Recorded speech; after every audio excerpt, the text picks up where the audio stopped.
पता था कि आपको टॉप 10 में स्थान बना पाएंगी? उम्मीद थी पहले से? नहीं, जैसे कि ये पेपर अगर सही जाता है तो ये तो सबको उम्मीद रहती है कि हाँ शायद लिस्ट में नाम हो किसी लटक रैंक पे। जाए कहीं न कहीं, हाँ, हैं? ऐसे तो सब सोचते हैं कि बस अभी लिस्ट में कहीं ना कहीं अटक जाएं। जी। लेकिन फिर मुझे तो ऐसा था कि अभी पहली बार ही था तो मुझे लगा देखते हैं, अभी पेपर फिर से देंगे, पेपर तो मुझे देना ही पड़ेगा। लेकिन फिर जब पीडीएफ देखा तो टॉप में ही था, तो यही था कि अब मुझे एग्ज़ाम नहीं देना पीसीएस का। एग्ज़ाम छोड़ के भाग आई? हाँ, क्योंकि अभी फिर उस मतलब उसके रैंक इम्प्रूव मतलब टॉप की पोस्ट थी, तो फिर पेपर देने का कोई फ़ायदा कितने नहीं। दिनों का आपका स्ट्रगल था, संघर्ष जो आपने किया, जो आपको ये सब लक्ष्य आपने निर्धारित किया, जो गोल आपका था, वो आपके पेरेंट्स का या कोई मोटिवेशन किसी और ने दिया कि आपका सेल्फ मोटिवेशन? बच्चियों के सामने दो कंपटीशन होता है, एक तो उसको अपना लक्ष्य जो आपने बनाया है उस गोल को अचीव करना है, दूसरा एक ये भी होता है ना कि उम्र बढ़ रही है। जैसे पेरेंट्स के अंदर एक होता है, कहते बेटा 2-3 अटेम्प्ट के बाद और भी मेरी जिम्मेदारियां हैं। कभी इस तरह के पेरेंट्स ने प्रेशर तो नहीं डाला बेटा कि 2-3 अटेम्प्ट के बाद फिर और भी नहीं लाइफ नहीं, है? मेरा मैरिज की तरफ मेरा है वो। मेरे साथ यही पॉजिटिव था कि मुझे इस तरह का कभी कोई प्रेशर नहीं पापा क्या थे? मेरे पापा सब इंस्पेक्टर हैं यूपी पुलिस में। अरे तो दरोगा क्यों नहीं बनी है? फैमिली का सपोर्ट बहुत ज़रूरी है। अच्छा। कभी मुझे ये नहीं कहा गया कि नहीं फेल हो गई, क्यों नहीं पढ़ाई नहीं किया तुमने, मतलब कोई दबाव नहीं था कि तुम पढ़ नहीं रही हो शायद इसलिए फेल हो रही हो। टाइम है, मतलब हमारा जो ये 20 to 30 एज का टाइम होता है, इसमें ये आप करियर के लिए बहुत इंपॉर्टेंट होता है। तो आप डिस्ट्रैक्ट मत होइए, और अगर सोशल मीडिया को अच्छे से यूज़ किया जाए तो वो बहुत ज़्यादा तैयारी में हेल्पफुल है। 40 लोगों का परिवार मेरा, हम 6 भाई हैं। बच्चों को देख रेख करने के लिए मेरी पूर्ण जिम्मेदारी थी। सर्वप्रथम वरीयता मेरी ये थी कि मेरे बच्चे ठीक से पढ़ें, शिक्षा को ओर अग्रसर रहे मेरे बच्चे। मैं इनको हमेशा बीच बीच में कहता रहा कि बेटा पढ़ाई करिए और कोई दिक्कत नहीं है। मेरे बच्चे टॉपर्स हैं, केजी से लेके एमएससी तक। असफलता एक चुनौती है, उसे स्वीकार करो। क्या कमी रह गई देखो और सुधार करो। जब तक सफल न हो चैन नींद को त्यागो तुम। संघर्ष का मैदान छोड़ मत भागो तुम। कुछ किए बिना जय जयकार नहीं होती। कोशिश करने वालों की कभी हार नहीं होती। यूपी पीसीएस 2024 का फाइनल रिजल्ट निकल चुका है। इस समय हमारी मौजूदगी है अयोध्या मुख्यालय से लगभग 75 किलोमीटर दूर अराजी तेंदुआ अम्बेडकर नगर तहसील टांडा। हमारे साथ बच्ची जो बैठी है पूजा तिवारी, जो फ्रेम में दिखाई पड़ रही, 7th रैंक के साथ यूपी पीसीएस टॉप किया है, एसडीएम बनी है बिटिया। ढेर सारी शुभकामनाएं बेटा तुम्हें। Thank you sir, thank you. कैसा लग रहा है एक सामान्य प्रश्न पहले? अच्छा लग रहा है, बहुत बहुत अच्छा लग रहा है। हाँ, अभी तो थोड़ा टाइम तक तो बिलीव ही नहीं हुआ कि ये हो गया है, लेकिन जी, अभी जी। धीरे धीरे फीलिंग सिंक इन हो रही है कि हाँ हो चुका है। अच्छा, आपको ये पता था कि आपको टॉप 10 में स्थान बना पाएंगी? उम्मीद थी पहले से? नहीं, जैसे कि ये पेपर अगर सही जाता है तो ये तो सबको उम्मीद रहती है कि हाँ शायद लिस्ट में नाम हो किसी लटक रैंक जाए पे। कहीं न कहीं, हाँ, हैं? ऐसे तो सब सोचते हैं कि बस अभी लिस्ट में कहीं ना कहीं अटक जाएं। जी। लेकिन फिर मुझे तो ऐसा था कि अभी पहली बार ही था तो मुझे लगा देखते हैं, अभी पेपर फिर से देंगे, पेपर तो मुझे देना ही पड़ेगा। लेकिन फिर जब पीडीएफ देखा तो टॉप में ही था, तो फिर मुझे अच्छा, पहले आप पेपर जब देने गई थी तो आपका हिंदी और एसए का पेपर, जैसे मैंने वीडियो में देखा था, आप दे चुकी थी। उसके बाद आपको जब देखा, पीडीएफ देखा, नाम आपका था, तो उस समय क्या आपका माहौल था आपके मन मस्तिष्क? मुझे बहुत जो है रिलीफ फील हुआ। मतलब सबसे बड़ा रिलीफ तो यही था कि अभी पेपर नहीं देना है, मतलब अभी पीडीएफ में नाम है, क्या पोस्ट मिली है, उससे सबसे ज़्यादा उससे बड़ा रिलीफ यही था कि अब मुझे एग्ज़ाम नहीं देना पीसीएस का। एग्जाम छोड़ के भाग आई? हाँ, क्योंकि अभी फिर मतलब उसके रैंक इम्प्रूव मतलब टॉप की पोस्ट थी, तो फिर पेपर देने का कोई फ़ायदा नहीं था। हाँ, कितने दिनों का आपका स्ट्रगल था, संघर्ष जो आपने किया, जो आपको ये सफलता मिली? संघर्ष काफ़ी दिनों का था। मैंने ग्रेजुएशन के बाद ही तैयारी किया था, लेकिन पहले मैं यूपीएससी के अटेम्प्ट्स देती थी, लेकिन फर्स्ट अटेम्प्ट में नहीं हुआ तो मैं काफ़ी डिमोटिवेट हो गई थी। फिर मैंने सोचा कि अभी मैं अपना एकेडमिक करियर कंटिन्यू करती हूँ, क्योंकि वो भी एक तरह से मोटिवेशन का काम करता है। तो फिर इसलिए मैंने फिर अपना पोस्ट ग्रेजुएशन और फिर अभी मैं पीएचडी में भी मैंने एडमिशन लिया। अच्छा, हाँ, क्योंकि आप मतलब अगर प्लान भी आपके मन मस्तिष्क पे था? हाँ, मेरा पूरा था कि मैं, क्योंकि अगर आपके पास अल्टरनेट कुछ नहीं होता है तो आप वो बहुत ही प्रेशर देता है। और ये एग्ज़ाम ऐसा है कि अगर आप बहुत ज़्यादा प्रेशर के अंडर तैयारी करते हैं या एग्ज़ाम देते हैं तो आपकी परफॉर्मेंस बहुत ज़्यादा इम्पैक्ट होती है। जी जी। तो मेरा यही था कि, और कहीं ना कहीं इस चीज़ ने मेरी बहुत मदद की है प्रेशर को डील करने में और एग्ज़ाम को एक कूल माइंड के साथ देने में। एजुकेशनल जर्नी तुम्हारी क्या रही? एजुकेशनल जर्नी यही थी कि मैंने 12th तक तो 10th तक की पढ़ाई मैंने बहराइच से की। अच्छा, उसके बाद मैंने इंटरमीडिएट अपना लखनऊ से किया, लखनऊ पब्लिक स्कूल से। साइंस था या आर्ट? साइंस था। अच्छा। फिर मैंने मीडियम? मीडियम इंग्लिश था। अच्छा। फिर मैंने 12th के बाद ही अपनी स्ट्रीम चेंज की, क्योंकि जो है मुझे था कि सिविल सर्विसेज में करना है, तो फिर मैंने आर्ट्स से किया, अपना बीए किया पॉलिटिकल साइंस, ज्योग्राफी और इकोनॉमिक्स में नेशनल पीजी कॉलेज लखनऊ से। कब बस। किया था ग्रेजुएशन? ग्रेजुएशन मेरा 2019 में ख़त्म हुआ था। 2019। अच्छा अच्छा अच्छा अच्छा। उसके मैंने 2021 से तैयारी किया, क्योंकि वो एक साल कोविड का था, तो उस साल तो कुछ कोचिंग वगैरह हो नहीं पाई, पर दिमाग में था। अच्छा, जब यूपीपीसीएस का एक पैटर्न चेंज हुआ तो कब चेंज हुआ था? 22 में चेंज हुआ था, 21 में कब पैटर्न चेंज किया गया बीच में? हाँ, ये जो है यूपी स्पेशल लाया गया है और ऑप्शनल के पेपर्स को हटा दिया गया है। हाँ। तो ये 2023 2024 में चेंज हुआ है, 2023 से चेंज हुआ है। अच्छा, ये बताइए, जो लक्ष्य आपने निर्धारित किया, जो गोल आपका था, वो आपके पेरेंट्स का या कोई मोटिवेशन किसी और ने दिया कि आपका सेल्फ मोटिवेशन था? मेरे पेरेंट्स का हमेशा से ही मुझे पूरा फ्रीडम था कि मैं जो चाहूँ वो करूँ। मतलब उनका कुछ दबाव नहीं था कि ये करना है या ये करना है। उनको था कि जो तुम्हारा मन है, जो तुम्हें अच्छा लगे वो करो।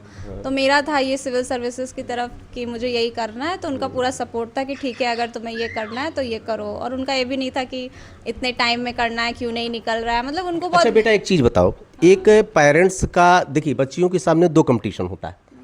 एक तो उसको अपना लक्ष्य जो आपने बनाया है उस गोल को अचीव करना है, दूसरा एक ये भी होता है ना कि उम्र बढ़ रही है।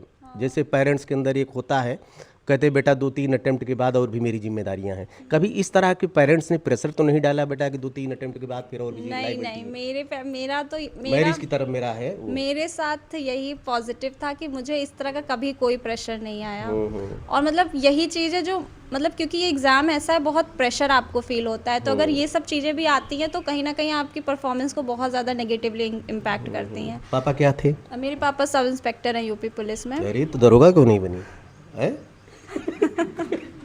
लीजिए साहब, आपने रूट चेंज कर दिया एकदम से। हाँ, पापा जी की इच्छा थी एडमिनिस्ट्रेशन बिटिया जाए। हाँ, मैंने बोला था तो पापा का भी मन था, लेकिन मतलब उन्होंने दबाव नहीं डाला कि नहीं यही करो। उनका था अगर तुम्हारा मन है तो करो। कितने अटेम्प्ट में मिला आपको? मेरा पीसीएस में तो ये पहला अटेम्प्ट था। पीसीएस पहला अटेम्प्ट था? हाँ, आपने यूपीएससी भी दिया? हाँ, यूपीएससी के मैंने 2 अटेम्प्ट्स दिए हैं इससे कहाँ पहले। चूक हुई बेटा तुम? उसमें यही था कि मैं प्रेशर को नहीं डील कर पा रही थी, और जो है कुछ कमियां भी थी, जैसे सीसैट पे मैं ध्यान नहीं दे रही थी। तो मेरा प्रीलिम्स में जीएस क्वालिफाई हुआ था पिछली बार, पर सीसैट मेरा 2 मार्क्स से नहीं रुक गया था। तो यही था, मतलब सीसैट को मैं ज़्यादा 2023 का जो यूपीएससी का पेपर था उसमें सीसैट थोड़ा ज़्यादा कठिन था, तो वही उसमें थोड़ी चूक। अच्छा, हो जब गई। आप फेल होती थी सिविल में तो अपने को मोटिवेट कैसे करती थी? पहले तो बहुत डिमोटिवेशन होता है कि मतलब इतनी मेहनत के बाद भी चीज़ें नहीं वर्कआउट कर रही हैं। मोटिवेशन का यही है कि फैमिली का सपोर्ट बहुत ज़रूरी है। अच्छा, कभी मुझे ये नहीं कहा गया कि नहीं फेल हो गई, क्यों नहीं पढ़ाई नहीं किया तुमने। मतलब कोई दबाव नहीं था कि तुम पढ़ नहीं रही हो शायद इसलिए फेल हो रही हो। मतलब उनको सबको था कि तुम मेहनत कर रही हो, तो भले टाइम लग रहा है लेकिन तुम्हारा होगा। बहुत परिवार का बहुत विश्वास था मेरे ऊपर, तो वही मुझे मदद करता था फेलियर्स को डील करने में। सोशल मीडिया और डिजिटल गैजेट्स जो आ गए हैं, इसने कितना कोऑपरेट किया इसने आपको?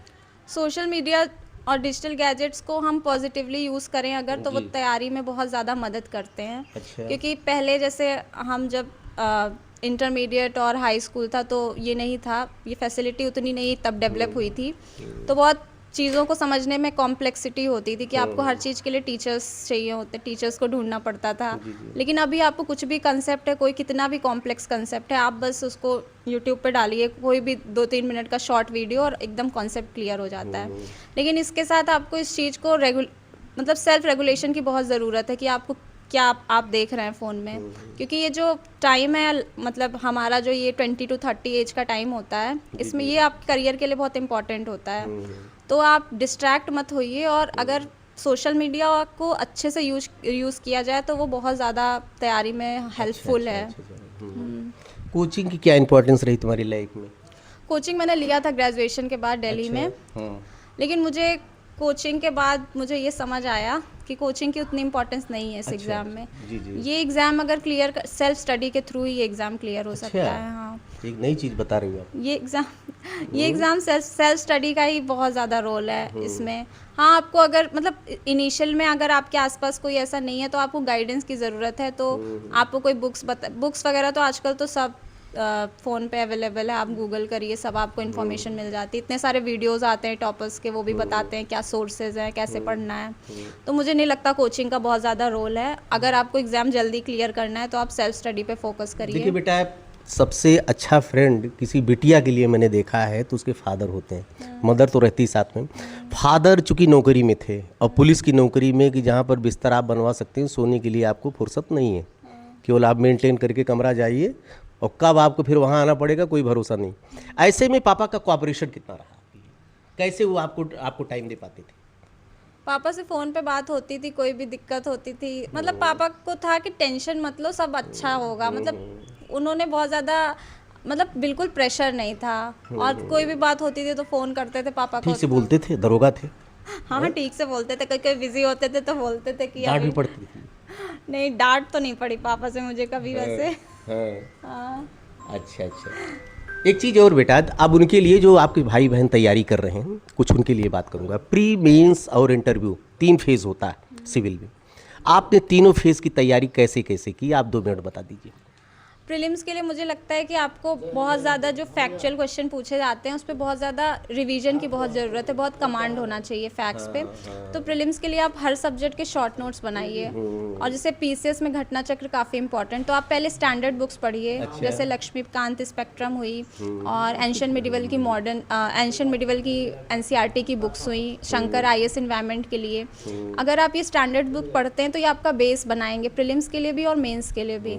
और बाकी आप प्रीलिम्स के लिए इन बुक्स को आप घटना चक्र के साथ क्वेश्चन सॉल्व करके प्रैक्टिस करके उसको सप्लीमेंट करिए, उससे आपको प्रीलिम्स में बहुत अच्छा फ़ायदा मिलेगा।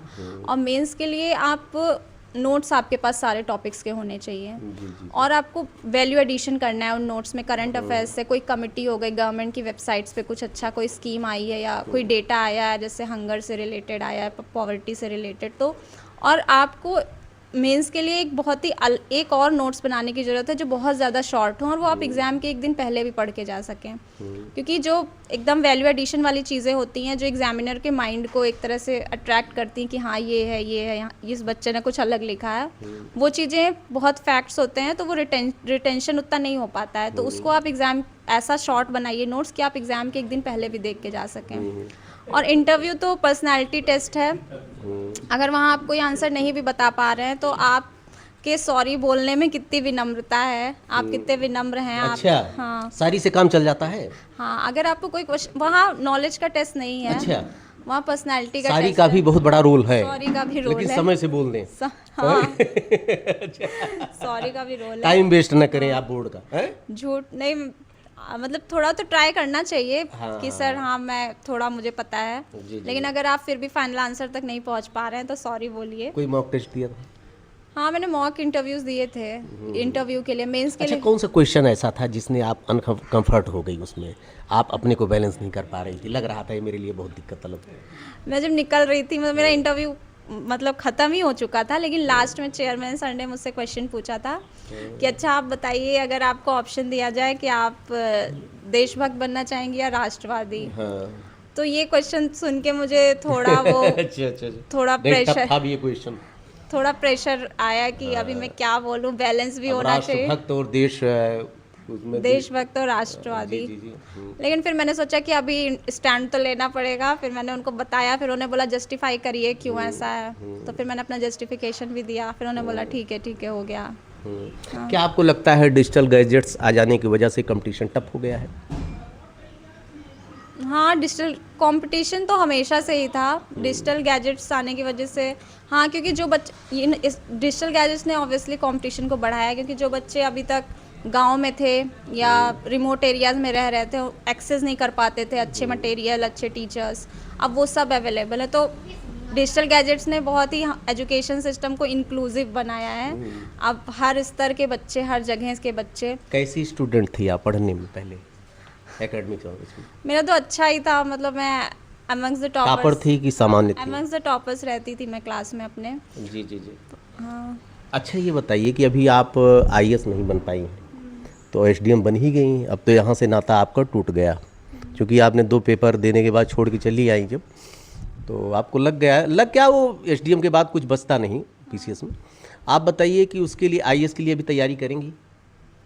हाँ देखिए Attempt अभी है कि नहीं? हाँ अटेम्प्ट है, मैंने 2 अटेम्प्ट दिए हैं, तो अभी जनरल के 6 अटेम्प्ट होते हैं, तो अभी मेरे 4 अटेम्प्ट बचे हुए हैं। देखिए अब समय निकाल के आगे की प्लानिंग करके अगर मौका मिला तो देंगे बाकी के अटेम्प्ट्स भी। बेटा एक बात बताएं, जैसे माँ, एक मेरा अपना एक्सपीरियंस है कि माँ बाप, भाई बहन, भाई, इनका कहीं ना कहीं अगर आपके प्रति एक संवेदना होती है, खुश होते हैं आपकी सक्सेस से, तो एक स्वार्थ निहित होता है, वो इमोशनल स्वार्थ हो सकता है, क्योंकि ये नाराज़ भी रहेंगे तब भी खुश रहेंगे। लेकिन एक शिक्षक जो होता है आपकी लाइफ में, उसका बहुत बड़ा रोल होता है, जो निस्वार्थ आपके प्रति वो खुश होता है आपकी सक्सेस से। कोई ऐसा शिक्षक रहा आपके जीवन में जिसने आपको आप आज भी याद करती हो? हाँ मेरे जीवन में एक ऐसे शिक्षक हैं, मैं काफ़ी नाम ले लो। नाम अभी मुझे मतलब मैं वो मुझे 5th to 10th उन्होंने मुझे ट्यूशन दिया था। मतलब वो टीचर बहुत ही अच्छे थे, उन्होंने मेरा बेस बहुत स्ट्रॉन्ग किया। और वो इंटर कॉलेज में प्रिंसिपल थे, और उनका ऐसा था कि मैं उनको जब भी बोलती थी कि सर मेरा कल एग्ज़ाम है, मुझे ये कॉन्सेप्ट, तो वो रात में आ जाते थे 10 बजे, सुबह 6 बजे, शाम को 4 बजे, मतलब टाइम निकाल के। और वो बहुत ही सिंपल आदमी थे, लेकिन उन्होंने मेरी बहुत मदद की है। और मुझे लगता है कि एक बार अगर किसी बच्चे का बेस मजबूत है तो आगे वो कुछ भी कर सकता है, क्योंकि अगर आपके लैंग्वेज के ऊपर कमांड है तो आप कोई भी बुक्स पढ़ के समझ सकते हैं। 10th तक की पढ़ाई बहुत ज़रूरी होती है बेस बनाने में, और मुझे लगता है कि उनका बहुत बड़ा रोल था मेरी लाइफ में। अभी मैं मिलूंगी, अगर मुझे मौका मिलेगा मैं जाऊंगी उनके पास। नहीं, मौका निकाल के, समय निकाल के मिलना, क्योंकि वीडियो देख रहे हैं, नहीं मिलोगी तो हर्ट कर जाएंगे। नहीं मैं उनसे ज़रूर मिलूंगी, उनको थैंक यू बोलूँगी, क्योंकि मेरी जर्नी में, मेरी पढ़ाई में उनका बहुत बड़ा रोल है। अच्छा, आप क्या करना चाहोगी एसडीएम बनने के बाद? क्या आपको लगता है कि अगर हमको मौका मिला तो ये शुरुआत में ही से करूँगी? मैं शिक्षा मौका मिल चुका है। मौका मिल चुका है। मैं एजुकेशन सेक्टर में बहुत ज़्यादा काम करना चाहूँगी, क्योंकि मैं आज भी देखती हूँ बहुत सारी लड़कियाँ और बहुत सारे छोटे बच्चों को इधर उधर चाइल्ड लेबर करते हुए, तो वो बहुत दिल को हर्ट करता है कि मतलब जो मौका मुझे मिला वो इन्हें भी मिलना चाहिए। और शिक्षा ही ऐसी चीज़ है जो किसी भी प्रदेश, किसी भी समाज को आगे ले जा सकती है, और मुझे लगता है कि यही मेरी प्रायोरिटी है। शिक्षा की तरफ मैं बहुत ज़्यादा काम करना एक चाहूँगी। चीज़ ये बताओ कि बच्चियों को लेकर अभी भी बहुत सुधार हुआ, वर्तमान सरकार ने बहुत काम किया है, लेकिन अभी विचारधारा लोगों की बदली नहीं। पेरेंट्स बच्ची, और जबकि बच्चियां रिजल्ट दे रही हैं, इसलिए मजबूर हैं लोग। रिजल्ट दे रही हैं तो आप कैसे कहोगे भैया उनको तो सपोर्ट करना ही करना है, लेकिन फिर भी पेरेंट्स का एक प्रेशर रहता है कि लड़की की उम्र बढ़ रही है, शादी भी करना है उसको, अभी बहुत सी चीज़ें। उनके लिए आप, उन पेरेंट्स के लिए आप क्या मैसेज देना चाहेंगे? मैं यही मैसेज देना चाहूँगी कि अभी हम लोग बहुत ज़माने में और टाइम में बहुत आगे बढ़ चुके हैं, और बहुत सारे एग्जाम्पल्स हमारे सामने ऐसे हैं जहाँ लड़कियों ने लड़कों से भी बहुत अच्छा प्रदर्शन किया है, और लड़के लड़की में कोई अंतर नहीं है। मुझे लगता है हम लोग अभी बहुत पिछड़े ज़माने में नहीं जी रहे हैं, और आप अपनी बेटियों को सपोर्ट करिए, और उनको भी जो एक बेटे को आप अपॉर्चुनिटी देते हैं वो एक लड़की को भी दीजिए, तो वो ज़रूर आपका नाम आगे चल के रोशन करेगी। और किसी भी लड़की, और ये शादी ये सब सेकेंडरी है। ये प्लान भी है आपके मस्तिष्क में? कोई था पहले से, ये भूल गया था एक विषय में? प्लान भी कुछ था आपके दिमाग में? करियर को लेके मेरे पास था प्लान भी, वही मेरा एमए और पीएचडी असिस्टेंट प्रोफेसर, ये मेरा प्लान भी था। जी जी। पोस्ट घट रही बहुत ज़्यादा, कंपटीशन बढ़ रहा हो, सबको सरकारी नौकरी चाहिए, सबको तो मिल नहीं सकती, तो क्या प्लान बी का आज के समय में क्या मानते हैं, प्लान बी लेकर चलना चाहिए लोगों को? प्लान भी ज़रूर लेके चलना चाहिए। मतलब मैं इस चीज़ के कि आप जैसे सब लोग बोलते हैं कि नहीं आप यही करिए, यही करते रहिए सालों तक, मैं इसके बिल्कुल फेवर में नहीं हूँ। मुझे ये एकदम लगता है कि आपके पास प्लान भी ज़रूर होना चाहिए, एक अच्छा प्लान भी होना चाहिए, क्योंकि यही है कि जो है लाइफ में आपको जो है सिविल सर्विसेज एक माध्यम है आप सोशल वर्क करने का, लोगों की मदद करने का, लेकिन और भी माध्यम है समाज में। अगर आप दिल से कुछ अच्छा करना चाहते हैं तो आप और भी माध्यमों से कर सकते हैं। तो आप अपना एक लिमिट रखिए कि हाँ मुझे इतने साल तक तैयारी करनी है, अगर हो रहा है तो ठीक, नहीं तो बहुत आज हम टेक्नोलॉजी के युग में जी रहे हैं, बहुत सारे ऑप्शंस हैं, करियर बहुत ज़्यादा डाइवर्सिफाई हो चुके हैं, हमें बहुत ऑप्शंस है, तो आप कहीं भी अच्छा कर सकते हैं। अगर आप हार्ड वर्किंग है, कॉन्फिडेंस है आपके अंदर, तो आप हर सेक्टर में बढ़िया परफॉर्म कर सकते हैं। तो आप अपना करियर डाइवर्सिफाई करिए और ऐसा नहीं कि एक चीज़ को ही लेके कई सालों तक बैठे रहिए। बिल्कुल, अपना बेस्ट दीजिए। अगर चीज़ें वर्कआउट करती हैं तो ठीक है, नहीं तो आप किसी और फील्ड में अच्छा करने का कोशिश करिए। आप हैं पूजा तिवारी जी, बात कितनी करें, हमारे भी पत्रकार मित्र भी लाइन में हैं और ऐसे व्यक्तित्व से फिर कहता हूँ बात करने के लिए समय की सीमा नहीं होनी चाहिए, लेकिन हमारी भी कुछ प्रतिबद्धता है, मजबूरियां हैं, उसको भी ध्यान देना पड़ेगा। बेटा पिताजी से ज़रूर बात करना चाहेंगे आपसे। एसडीएम बिटिया के सौभाग्यशाली पिताजी हैं, शुभ नाम सर क्या बताएं? सत्य प्रकाश तिवारी जी। और आज का जो एरा चल रहा है इसमें बच्ची के कंपटीशन से ज़्यादा ये भी क्वालिफाई कर चुके हैं, ये भी एसडीएम बने हैं। क्योंकि आज का जो समय है, बाप को तभी खुश होती है जो बिटिया या बेटा उससे आगे बढ़े। वो बहुत भावुक पल होता है। दरोगा होते हुए बिटिया को एसडीएम बना ले गए। यहाँ दरोगा जो है आज के पुलिस में, हमें कहने में कोई नहीं, परिवारवा सत्यानाश हो जाता है। बहुत कटु सत्य गाली मिलेंगी हमको, जो बच्चों को ध्यान नहीं देते हैं। लेकिन कैसे इन्होंने मैनेजमेंट किया, अपने टाइम को मैनेजमेंट इस तरह किया कि बच्चों को ध्यान ले गए। सर क्या कला थी आपके अंदर में कि बच्चों को इतना आपने समय दिया? हमारे में कला ये थी कि मैं अपने पूरे परिवार को, मेरा परिवार बहुत बड़ा है, लगभग 40 लोगों का परिवार मेरा, हम 6 भाई हैं। बच्चों को देख रेख करने के लिए मेरी पूर्ण जिम्मेदारी थी। सर्वप्रथम वरीयता मेरी ये थी कि मेरे बच्चे ठीक से पढ़ें, शिक्षा को अग्रसर रहे मेरे बच्चे। मैं इनको हमेशा बीच बीच में कहता रहा कि बेटा पढ़ाई करिए और कोई दिक्कत नहीं है। मेरे बच्चे टॉपर्स हैं, केजी से लेके एमएससी तक, एमए तक। बच्चों का हर क्लास में रैंक 96, 99।